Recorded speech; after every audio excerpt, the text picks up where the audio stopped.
I am love, I am healing, I am health, I am love, I am healing, I am capable, I am worthy, I am love, I am inner strength, I am spirit, and spirit is me. I am worthy, I can do what I need. Yes, I am spirit, and spirit is me.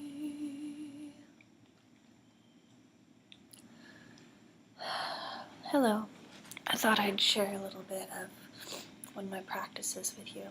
It's been a while since I've gotten to this meditation room. This meditation room is in Kathy Crow Commons at SMU, and it takes a while. I haven't been over to this side because it's a long walk, but I've been feeling a little bit better recently, actually. There's been a lot going on, and obviously the first thing you'll probably notice is that I cut my hair. Got it dyed. It definitely makes me feel pretty confident, and it's pretty easy to take care of, and I absolutely love it. And this is my shirt. I love the shirt. I've been wearing it a lot. Life is ironic. It takes sadness to know what happiness is, and it takes noise to appreciate silence. This is a little cheap Dharma wheel thing. I got it to remind me to I got it to remind me to do my practice more and ground myself more. Because I get up here a lot. Like, I know things in here about how I shouldn't compare myself to other people or focus on judgment or focus on pain, but I still do it. So this is just to ground me in my practice. So there's a lot of stuff culminating. I've got a couple of group projects. I've got something big due this Friday. I've got an exam on Thursday that I'm very behind for. Like, it's Spanish, and the teacher said, if you don't know your preterites, that's a type of conjugation for the past. If you don't know your preterites well by now, you're not going to do well on the exam. And I'm like, oh, damn, because I don't know my preterites very well, so I've got a lot to do, a lot to make up for in research methods. I missed a class on Friday because I was having really bad stomach pains, and I actually had to pull over on the side of the road. And that was a class with an activity, and it was statistics. So I had to do that over the weekend, and it took me like 2 hours. I would have only had 50 minutes in class, which makes me a little concerned. But and I went to Scarborough Fair in the rain on Sunday, and I went with a beautiful person who inspires me. Her name is Daisy Windsong, and she sings songs of healing. I met her at the Dallas Meditation Center, and she is such a sweetheart. I love her presence. She has a YouTube channel here, which I'll link you to, but she sings healing chants that repeat, and they really help center you. And I feel inspired by her and some of the kirtan things I went to, Kirtan, you can look that up, that just feel really good. I kind of take different things I've learned from my practices and combine them, but one thing I'm always needing to do is be more consistent. There's a lot of overwhelmingness going on for me now in college. There's big things I need to take care of that I haven't been taking care of, but I'm kind of taking things one day at a time. There is an out-of-the-country trip coming up at the end of the semester, which I cannot wait for, and I can't wait for the end of the semester. Some of my viewers might have controversial opinions on what I'm about to talk about, which is okay. But there was in front of Dallas Hall, which is there's this lawn, this big lawn, and there were many, many, many little tiny crosses on it and abortion facts of how many abortions are made every day. And it was like a tribute to the lives lost of innocence. And I have my views on everything are very scales, like Libra views, like I can see both sides of the issue.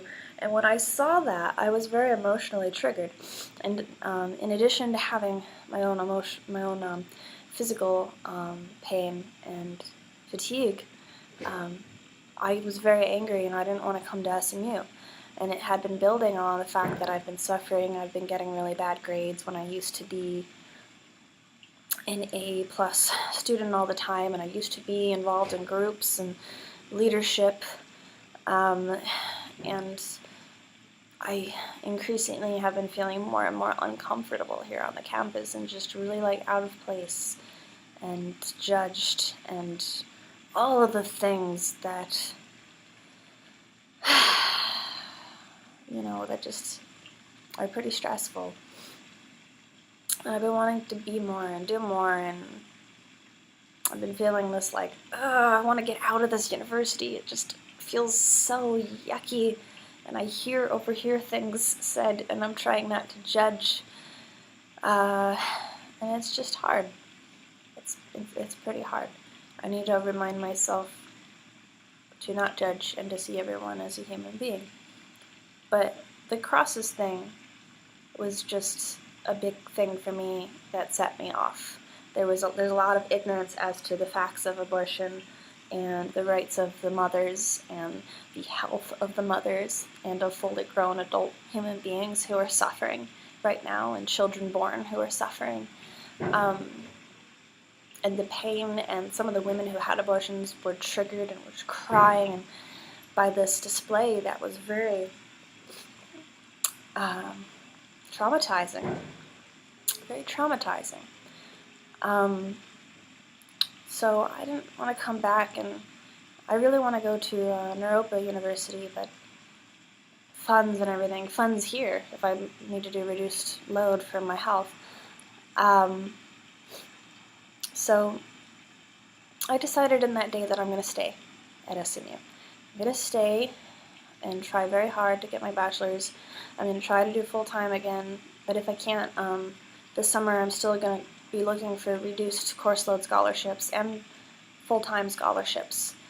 I went to the Women's Center, Women and LGBT Center, and I went to the Spectrum meeting, and then I went to the WIN meeting, which is the women meeting, and they're going to do a counter-protest to the pro-life, the Mustangs for Life group. And so I have helped them a little bit with that, even though I've been pretty busy and stressed. And for me, that's made me really feel part of something, like I'm not just passively sitting by. And even though I'm not doing as much as I could have done in the past, it's not the past anymore. And I met with a good friend today that I don't know that well, but she was very compassionate to me. And we have different beliefs on certain things, but she was very compassionate to me as a person in reaffirming what I already know to be true in my head and what I'm trying to make true in my heart, that this is not the past. I am not a leader in a bunch of things. I'm having trouble. I'm forgetting things. I'm having trouble saying things the way I would like to say it.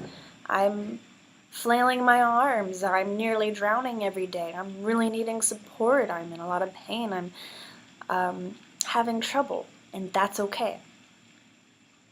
That's entirely okay. I am where I am right now, and I think it's important to appreciate the struggle and to appreciate that I even have the ability to be at a university like this and to be engaging in that struggle.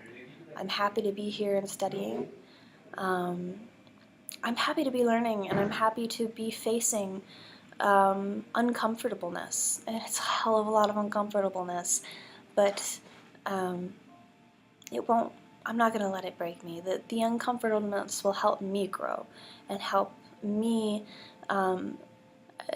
despite me having all of these emotional sensitivities and over empathy, it will help me grow stronger on the inside.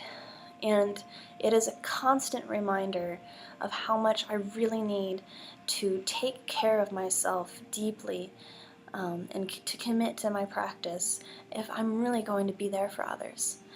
And despite me not being in leadership and not running around and doing everything, I've had a few conversations with people here and there, and I've had people who are in pain who have told me, Nini, you would make a wonderful counselor. You would make a wonderful counselor now.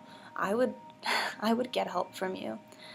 And they've told me how much I mean to them now, even though I'm barely doing anything right now except for trying to keep my head above the water. There's always a place for you, and there's always kind of a reason that things happen, and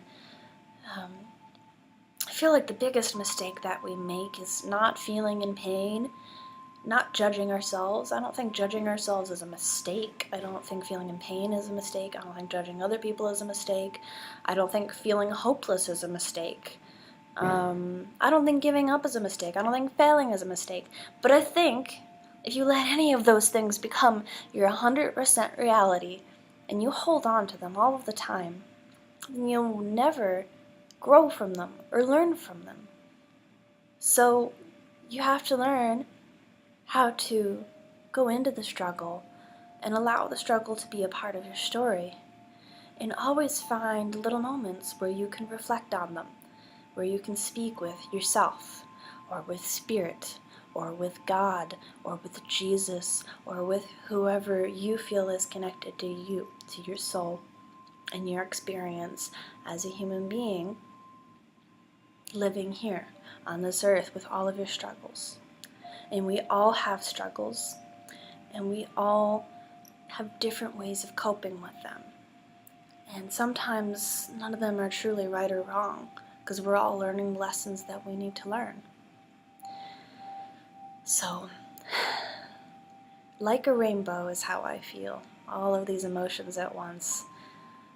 Sadness, but a huge gratitude. Happiness that I have these resources before me. Happiness I have whoever is watching this right now. Thank you for watching this. Thank you for listening to me. And if you're a close friend of mine, thank you for being there for me. If you've got close friends in your lives and family in your lives, be there for them. Support. Support is a wonderful, beautiful thing. Just support. No need for specific words, no need for specific actions. Just sitting with someone and saying, I support you and your journey and I love you is a wonderful, wonderful, wonderful gift. I understand your pain, and at the same time, I believe in your ability to do what you need to do for you. Acknowledgement, but also a way to open a door to do better. So with that said, this vlog was longer than 10 minutes, and there's probably more that I could have said, but I don't tend to write down many notes for these. I just kind of talk. So I need to go and actually make a plan and study, even though there's a ton of anxiety in me about doing that, because I know I'm very behind from my past flares. I didn't study enough in the past, which means there's a lot to make up for. I have to get up early in the morning to meet with a group. But one thing at a time. One thing at a time for me. I'm reminding myself, and whoever is watching this, one thing at a time for you. Appreciate the struggle. I love you, and namaste.